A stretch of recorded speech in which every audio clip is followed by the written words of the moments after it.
Saat konten ini dibuat, ada sekitar 5 juta sapi liar yang ada di jalanan India. Mereka diberi kehendak bebas untuk berjalan kemanapun mereka pergi. Tak ada yang berani menyakiti karena bagi umat Hindu yang merupakan umat beragama mayoritas, mereka diyakini sebagai hewan yang suci. Ditambah undang-undang yang melarang penyembelihan sapi, bisa dikatakan bahwa sapi sekarang memiliki privasinya sendiri. Privasi diartikan sebagai keleluasaan diri dalam melakukan berbagai kegiatan. Jadi bisa disimpulkan bahwa sapi kini sudah memiliki kemerdekaan. Tetapi cerita tidak berhenti sampai di sini karena masalah yang dibawa oleh sapi ini terus berlanjut dan menyangkut masyarakat dari kelas terendah hingga kelas tertinggi.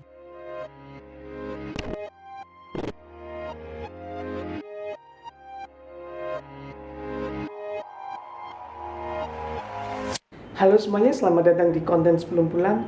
Sebelumnya saya ingin mengucapkan terima kasih pada teman-teman yang udah menonton video pertama saya kemarin. Di situ saya mengatakan bahwa di India ini ada banyak sekali sapi liar di jalan-jalan, dan itu menjadi hal yang unik bagi kita.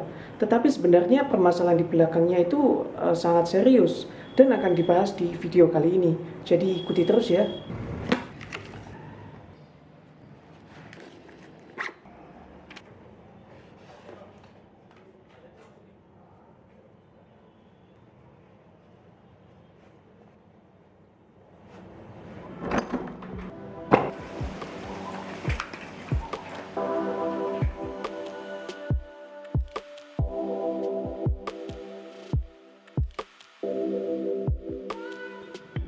Di India sapi tidak disebut sebagai dewa ataupun disembah seperti Tuhan, namun sapi adalah segala-galanya. Mereka menganggapnya sebagai ibu dari kehidupan. Sapi memiliki ritual dan hari perayaannya sendiri seperti hari Dipawali dan Gopastami, di mana sapi akan dimandikan, didekorasi dengan bunga, dan diberi makanan secara khusus. Sehingga bisa dibilang sapi adalah hewan yang harus dihormati dan suci bagi umat Hindu khususnya di India.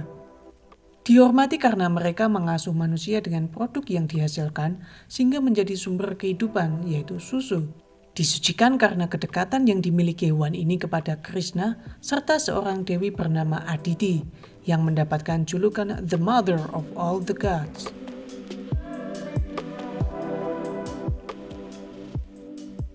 Tidak semua orang Hindu di India adalah vegetarian, tetapi meski demikian mereka akan tetap memberikan pengecualian kepada sapi. Kalau kita tarik mundur pada tahun 1500 sebelum Masehi, di dalam mitologi Hindu, secara umum orang India kuno dulu memang mengkonsumsi sapi untuk tujuan tertentu. Sapi jantan dan sapi betina diburu untuk digunakan dalam ritual atau menyambut orang yang berkasta tinggi saja. Lalu pada tahun 300 sebelum Masehi, melalui manuskrip Mahabharata, disebutkan sebuah transisi yang tadinya berburu menjadi masyarakat yang menghormati sapi.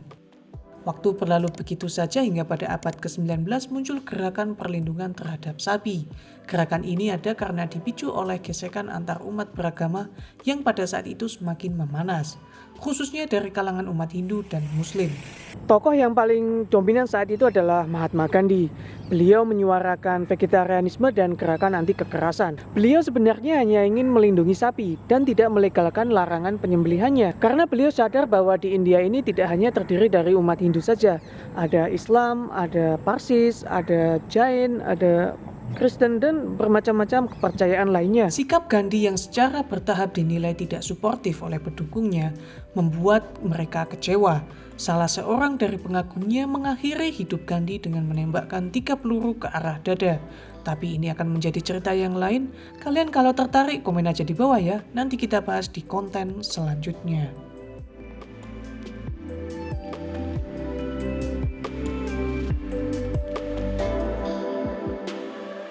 Setelah meninggalnya Mahatma Gandhi, isu pelarangan untuk menyembelih sapi tidak berhenti dibicarakan. Puncaknya adalah disahkannya larangan penyembelihan sapi di sebagian besar negara bagian di India sejak naiknya salah satu partai Hindu nasionalis yang menang pemilu pada tahun 2010.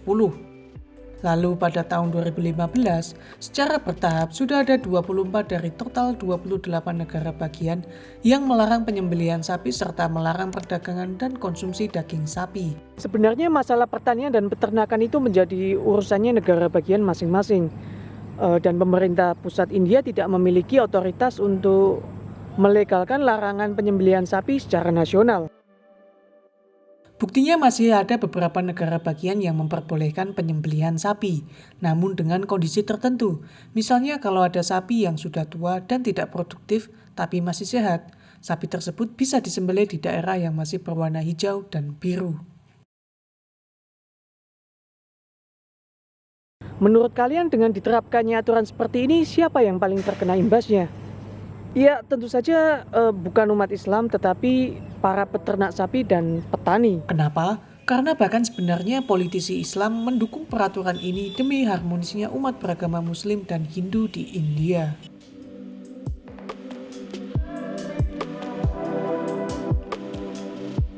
Oke, sekarang kita sedikit berbicara soal bisnis sapi perah. India adalah negara penghasil susu sapi tertinggi di dunia mengalahkan Amerika Serikat. Kenapa? Karena hampir semua orang di India mengkonsumsinya. Jadi susu menjadi salah satu komoditas utama. Alasannya adalah karena jumlah penduduk India yang banyak membuat jumlah produksi susu ikut menjadi tinggi.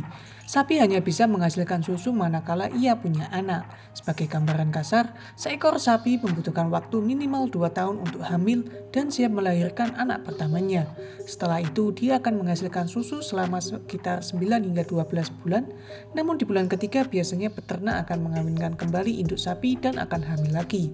Baru setelah 12 hingga 15 bulan berikutnya, anak keduanya lahir.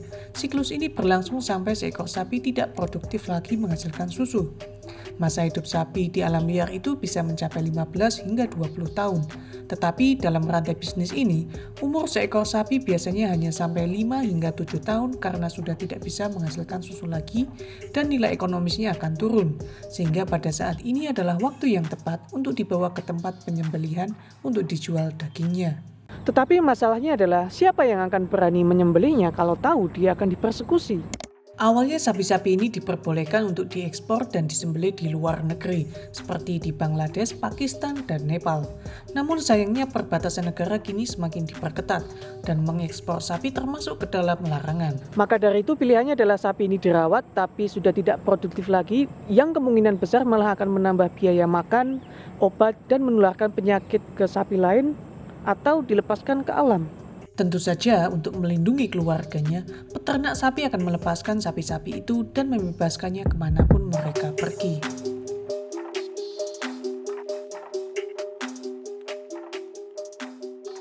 Ada sebuah kelompok masyarakat yang disebut Cow Vigilant. Mereka berpatroli pada malam hari untuk merazia sapi yang diam-diam dibawa oleh truk. Mereka beroperasi di perbatasan negara bagian untuk mencegah penyelundupan sapi yang mau disembelih. Ini sudah menjadi informasi umum dan sudah banyak sekali kejadian kekerasan yang terjadi dan dimuat oleh media nasional India maupun internasional. Inilah yang menyebabkan permasalahan sapi menjadi hal yang serius. Masalah tidak berhenti sampai di situ saja. Sapi-sapi yang sudah tidak produktif ini bisa saja pergi kemanapun. Ada yang turun ke jalan, ada yang bermain di tempat sampah, dan yang paling meresahkan adalah ada yang pergi ke perkebunan warga dan memakan sayuran di sana. Secara gratis tentunya. Petani harus berjaga pada malam hari dan mengusir sapi-sapi liar kalau tidak mau rugi. Mereka tentu saja menggunakan cara sehalus mungkin dalam mengusir sapi, karena akan selalu ada organisasi radikal yang tidak segan menggunakan kekerasan datang mengawasi. Disinilah posisi petani menjadi pihak yang paling tersakiti. Mereka harus berpikir 2 kali untuk mengusir sapi karena takut akan ancaman hukum dan persekusi.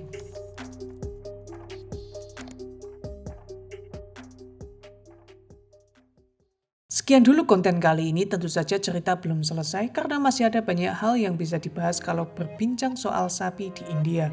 Nantikan konten selanjutnya, jangan lupa klik tombol subscribe dan tinggalkan komen untuk mendukung channel ini dan melanjutkan cerita sapi di konten sebelum pulang. Bye-bye! Halo semuanya, saya sedang berada di pinggir jalan utama di Aligarh, India. Biasanya di jam segini itu banyak sekali sapi liar yang lewat di jalan.